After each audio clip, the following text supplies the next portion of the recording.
What's up, everybody? My name's Parasite. Welcome back to the Jose Mourinho Challenge with Sporting. Today we take on PAOK in the Champions League and Porto away from home in the league. Two pretty big matches. Obviously, PAOK, a team we kind of have to beat if we're going to win this group. And Porto, a team we're going to have to kind of beat because we already lost to Benfica. We are legitimately top of the table, though. Benfica got a draw and Porto lost. So we are 1 point ahead of Benfica on the same amount of matches played. Porto have a game in hand, but that will still only bring them 2 points behind us if they win it. Recent schedule, we played 2 games. Before I get to that, I've made a signing, another region, but last couple of years I've kind of complained about not having any good young center backs at the team. I think I found one. He's a 16-year-old from the Netherlands, Zakaria Saki from Willem, 750k, raised to a potential 1.8 million. We could have signed him on compensation, like we could have just agreed to sign a contract with him, but it would have actually been more than that. I think the compensation would have been like 975 up front, and then another potential of 2.6 in add-ons. So, doing an actual transfer, we actually got him cheaper. But he's really good for a 16-year-old. Like, he might already be better than most of our region center backs in our team, and he's 16. The one concern with him is he's 5'10" and has 10 jumping reach. But everything else, except for maybe 10 positioning, but everything else is really good. Like, his physicals are super solid for a 16-year-old. Especially 12 strength for a guy that's 5'10" and has 10 jumping reach. Like, that's pretty good. And 15 heading, 16 tackling. He's got good technique, a decent passer, decent first touch. Like, he's got everything. He looks really good. And, like I said, 5'10" is a concern, but being 16, he'll grow. He probably will be at least 6 foot by the time he's, gets in and around the first team. So that'll be fine. Just need to improve that jumping reach a little bit. I think he could be really good for us. Like, really good. He is a really good young player. He'll be joining in January, I believe. So looking forward to him joining the club. All right, to the schedule. We played 2 games. We've won them both. The first was in the Allianz Cup. Played a pretty rotated squad. Beat them 3-1. I kind of looked forward to these matches, PAOK and Porto. I wanted to play as strong of a squad as I could in both. Like, I feel like this Porto match a little bit more important because they're better than PAOK.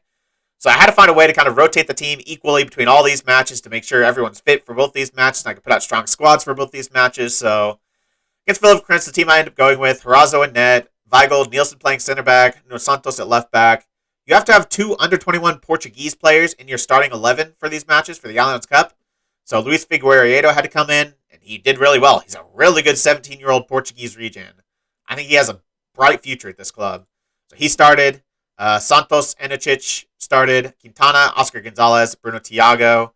And yeah, Anicic goal, Thiago goal, Oscar Gonzalez goal. I think that was Anicic's first goal for the club, too, so that was cool to see.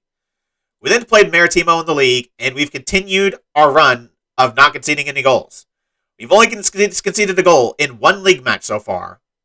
It was 4, but we were also down a man the entire match. So, yeah, we got another clean sheet against Maritimo, 3-0.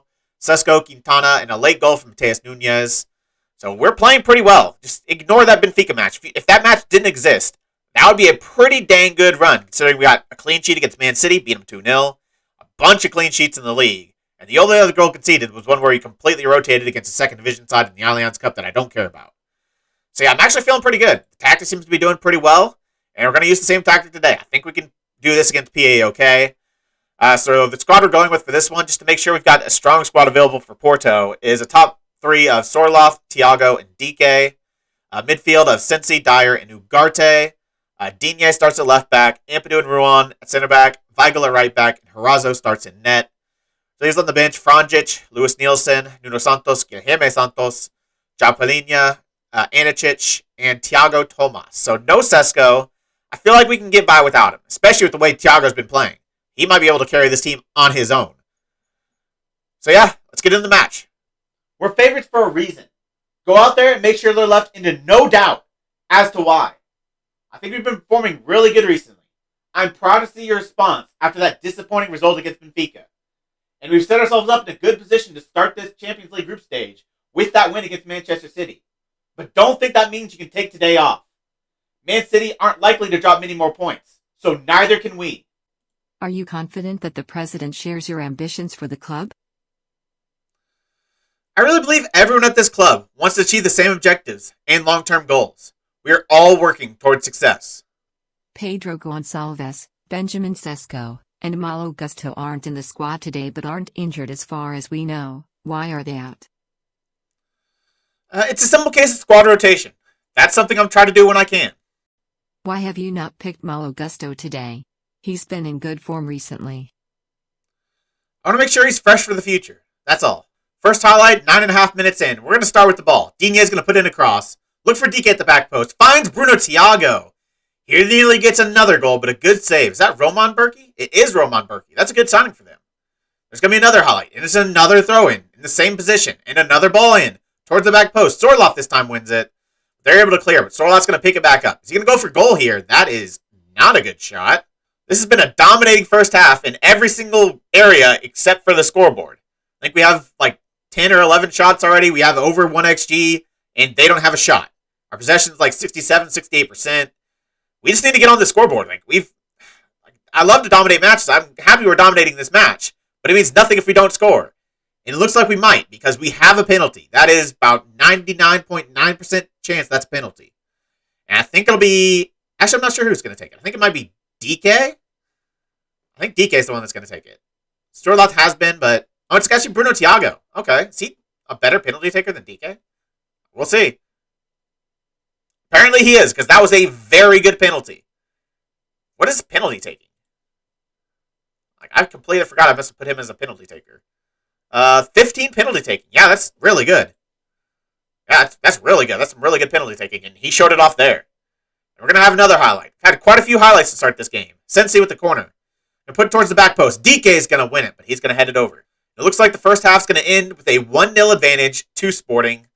I mean, it should be more. We have 2 XG, 13 shots, 5 on target. They did eventually get a shot. Wasn't on target, but dominating possession, dominating the chances. We need to be scoring more. Things are going well, but I know you're capable of even better. There's no excuse for why we shouldn't have scored a goal from open play in that first half. We did well to take the penalty, but we need to be creating more and putting away our chances from open play. If you can't be clinical against a team like this, how are you ever going to do it away at the Etihad? 63 minutes, they have a free kick. They're going to score this. Good Lord, they were close. They do not deserve to have anything from this match. Is that a save? What a save from Herrazzo. He's had a pretty dang good season. I've been really impressed with Giovanni Herrazzo. Like in the league, he's been, obviously we've only conceded in one match, and he's played most of them. So, yeah, really good so far. 75 minutes. Looks like PAOK are going to have a throw in. If we can win the ball and go on attack, I would like that. I would very much like another goal. Even though it's PAOK, I still don't feel comfortable, only up 1. And we've got a chance. Thiago heads it down to DK, and there's the goal. And of course, it's Bruno Thiago who links up with, of course, Daryl DK. He loves scoring a Champions League goal, and he does it today. We now have an advantage. 2-0. Probably still want more. Dyer does well to intercept that ball. Thiago, not a big guy, but he wins the header, and a good finish by Daryl DK. Let's get 1 or 2 more. With 4 minutes left, we're going to have a highlight. I would like to score here. I wanted at least 1 or 2. I don't think we're going to get more than 1, but we still can get 1. Bruno Thiago on the ball, dropping a little bit deep to pick it up. Finds Ugarte. I mean, the right back's in so much space. He's not moving, but he's in a lot of space. Ugarte's going to find DK. There he makes the run, but instead he finds Sorloth. Got a lot to do from here. And they do eventually clear it. We should win this, though. And we do. Made a couple subs. Franz just come in. Anderson just come in. And I believe Nuno Santos has come in at left wing. There he is. Left wing back. He's going to put in a cross. If he can get an assist with only on the pitch for a couple minutes, he nearly does. That's probably going to be it, though. 4 minutes left. We definitely should have scored more. 35 shots, 16 on target. What was our possession? 65%. 4 half chances, 2 clear-cut chances. We did at least score 1 from open play, but we probably should have scored 1, probably 2 more. Well done, lads. That was a good win for us. I'm glad to see us get 1 from open play. But with the number of shots we had, we still should have scored more. That lack of finishing will cost you against better opposition. Alexander Sorloth didn't seem to have much luck in front of goal today. Why do you think that was? I thought he contributed enormously and sacrificed a lot for the team. He missed some chances, but that happens. Bruno Thiago is outperforming his XG right now. Do you have an opinion about that? He's an exception as far as I'm concerned. I understand XG and all that, but some players are able to finish to a consistently high level, and he's one of them. That win keeps us top of the group. Man City did beat Atalanta, but it was only 1-0, and it was in Manchester. So I still think there's a decent chance Atalanta can get something off of them at home. Hopefully they do, but we'll still need to do our job in both games against Atalanta for that to matter. DK gets man of the match. Of course he does. I love Daryl DK. You were superb in front of goal last time out. Keep it up. Good performance by him. For the team really as a whole. I mean, we should have finished more of our chances, but we created a bunch, and more likely than not, we're going to be finishing more than that on the majority of the occasions. So we've got Porto in 3 days. The way I rested our team for these last couple of matches means everyone should be fit and ready for that match. Hopefully to put in a good performance. Alright, it's time to take on Porto. Before we get there, though, we've got an international break coming up after this match, and we've had 2 surprise call-ups. The first one being Malo Gusto to the France squad. He doesn't have a French cap yet, but he might. That's cool to see. With him being really good, he fully deserves it. The other one, a little bit more surprising even, Daniel Weigl has been called up to Germany. The legit German squad for Daniel Weigl. No first-team caps, obviously, 19 years old, but I mean, that just speaks to how good Daniel Weigl is, that he can get in the, well, maybe not in the Germany squad, but at least in the squad for it. I mean, probably won't start, but yeah, I mean, there's some good players in that squad. Mukoko Adeyemi, and I do have the name fixed, so this is like the real players. This is the real German national team, and he's in there. That's really cool. All right, for this match, this is the squad we're going with. We're going with our asymmetrical. It's what I planned on using against Porto and Benfica, so I'm going to play it. If we have the same kind of result we had against Benfica, I might change my mind there. But that one I'm just putting down to a fluke. We were down a man the entire match. So just see how this actually works full strength. Hopefully we don't get another sending off. But the team we're going with, Sesko gets to start up top. Thiago is on the bench, just in case Sesko doesn't cut it. In the last 3 league games Thiago's started, he's gotten hat-tricks in all of them. So maybe I should be starting him today, but I think he's at least going to be on the bench. The rest of the team, Gonzalez is going to play that shadow striker. Tabata's going to play that inside forward. Nunez, Santos is the left defensive winger. Palhinha, Gusto. Digne played in the last match, but he's fit enough to play this match, so he's coming back in. Same can be said for Ruan. Inacio's in there, and Novistich starts in net. We've got a strong backup squad, or a strong bench, I should say. Franjic, Weigl, Braganca, Ampadu, Cincy, Storloff, and Thiago. So if we need to make changes, they're there to be made. But hopefully we can put in a better performance today, at least compared to the one we put in against Benfica. I just want to stay with 11 men the entire match. Is that too much to ask? The media's given you a lot of credit lately to go out there and put on a worthy display. We've already lost to one rival this season.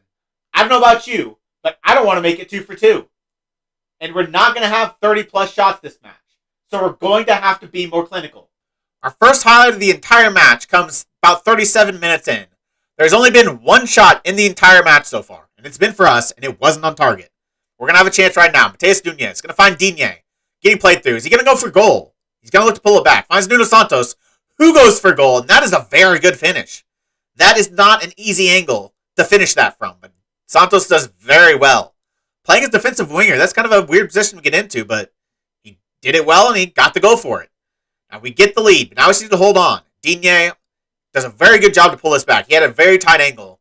He made the right decision, pulled it back to Nuno Santos. Very good finish into the bottom corner. It looks like the first half is going to end at a 1-0 advantage to us. They haven't had a single shot in the entire match. We've had 58% possession. We've not had a bunch of shots. Pretty low XG. But we took one of the few chances we had. That's kind of what you have to do against teams like this. Well done on controlling possession so far. That's what we want. But possession isn't effective unless you turn it into chances and goals. And I don't think we did a good enough job of that in the first half. Porto might not have a shot yet, but that's likely to change in the second half. And they have the quality to turn those shots into goals. So we need to stay on the front foot. Keep doing your job defensively and keep taking your chances. 85 minutes in, and literally nothing has happened this half. Porto have had shots, four to be exact, but 0 on target. And we've not had many shots, I don't think, 5. So we've had more than them, but they haven't been good. I don't know if any of them have actually been on target. So not a great second half, but I guess no highlights means they can't score. And if they don't score, that means we win. So don't absolutely hate it. We've even extended our possession, so that's pretty good. But we need to make our changes now. Got a couple changes left to make. I have brought on Alexander Sorloth because Tabata was on a 6.2. So yeah, he's off. But other subs I'm going to make, I'm going to bring Bruno Thiago on. I'm going to play him as the advanced forward. Just fresh legs up top. I'd like to score another to put this beyond doubt. But other than that, the other change I'll make, no one's on a yellow, so I don't have to worry about that. Like, the rest of the team is performing pretty well, so I don't know if I want to take really anyone else off. I might bring Bragança in for Nunez. Nunez is having a good match, but he's tired, and Bragança is a little bit better defensively. Weigl also could be an option there as well. He's pretty good defensively as well. Even better, actually, he's even better than Bragança, but Bragança's got a little bit more of the experience. I think I trust him a little bit more than Weigl right now. So I do think we're going to bring in Bragança as that sentiment support. And that'll be my final sub. But I'm going to change our instructions as well. I'm going to go very defensive. That might seem stupid, but the way I view very defensive is kind of what it says on the tooltip. The aim of the mentality is to frustrate the opposition by reducing space, slowing things down, keeping the ball, wasting time as much as possible, and clearing the ball long without risk-free options. So you're not looking to just defend for your life. You're looking to just hold on to the ball. And that's kind of what I want right now. I'm okay if we don't score, as long as they don't score. So I'm going to go very defensive. I'm going to be more disciplined. I think that's all there. I'm going to... This is tough, counter-pressing, because counter-pressing makes sure you hold on to the ball more because you don't give them as much time on the ball, but it also leaves you vulnerable to quick counterattacks if they beat your press. So I think I am going to regroup, hold shape, and slow the pace down. I'm going to drop the line back as well. Another thing that seems kind of counterintuitive if you want to hold on to the ball, but you know they're going to be trying a lot of long balls, and if we play a really high line, we're at threat of being caught out by one of those. Drop the line of engagement touch as well. Not going to prevent your goalkeeper distribution. Obviously, I don't need to use the offside trap with the lower defensive line. I'm going to take off, stay on feet. I'm not going to get stuck in, but I like them to be a little bit more aggressive. Make sure they don't, try to get the ball back as quick as possible. Don't give them so much time on the ball, especially outside the area, which is why I'm also using tighter marking. All right. Now I just need to hold on to this lead. We've made all our subs. We've made our defensive changes. If they score now, I'll be a little annoyed. 2 minutes left. It doesn't look like they're going to score. They have had a shot on target. If they score this, I will rage. They don't immediately, but they're going to have the ball again. They're going to go out wide again to Torreira. Going to probably look for another cross in. He's got to find a guy at the back post, but Navistic saves our butt. That probably should have been a goal. Dude, completely unmarked at the back post. Free shot on goal, but Navistic with a very good save. Might have just earned us all 3 points. They're still going to have chances, though. Another clearance headed away, and they're going to keep attacking. Was it a bad idea to go on very defensive? I don't know. They've had a shot on target since then, so I don't know. I still feel like it's the right call, but we'll see. If they score now, I might never do it again. They're going to look to attack, but Pedro Gonçalves does well to intercept. Let's get a goal and just end it. He's going to run the defense. He doesn't have the most pace in the world, but he's going to get there. He's going to have a chance in front of goal, but he's not going to end it. He's going to drag it wide, but it still shouldn't matter. There's 5 seconds left, and they're looking to build out from the back. Probably not what I'd do, but surely they're going to blow the whistle any time now. They're not showing any sort of urgency to get forward. And when they do, the whistle's blown. So we win. Big win away from home against Porto. Not as convincing as I'd like. Do I need to rethink using this? It worked pretty well in a couple matches against Porto and Benfica last year. But, this result wasn't that impressive. We did pretty well defensively for the most of the match. The second half, they had quite a few shots. A lot more than I'd like. Possession was great. Possession's awesome. Holding possession like that against Porto away from home is pretty impressive. But we're not creating enough, and at least that second half, we weren't as good defensively as we probably should be. So, do I need to just go all out and go with the 4-3-3? I don't know. I'll have to think on it. That's a good result. This is a close-fought rivalry. Well done. And while I'm happy with the result, the performance still left a lot to be desired. We were the better team. But whether it's fair or not, every time we touch the pitch, I expect us to dominate. And we didn't do that today. In the second half, I thought we had far too many mental lapses defensively. And our shooting was not good enough. There's a lot we still need to work on. There seems to be a real buzz around the team at the minute. How far can that take you? If we can build on these good times, I'll be very happy. Good morale is so important. Beating your bitter rivals must make this a particularly pleasing victory for you. It means everything to everyone at this club, and that's why I'm happy. Nuno Santos gets man of the match. Not only did he get the winning goal, but he also had 7 dribbles made. Good to see. He might be one of the players we're looking to kind of slowly phase out of the team with his advancing age and bring in all these young players. But these are the games that we still need him for, and it's good to see him still show up. So you were superb in front of goal.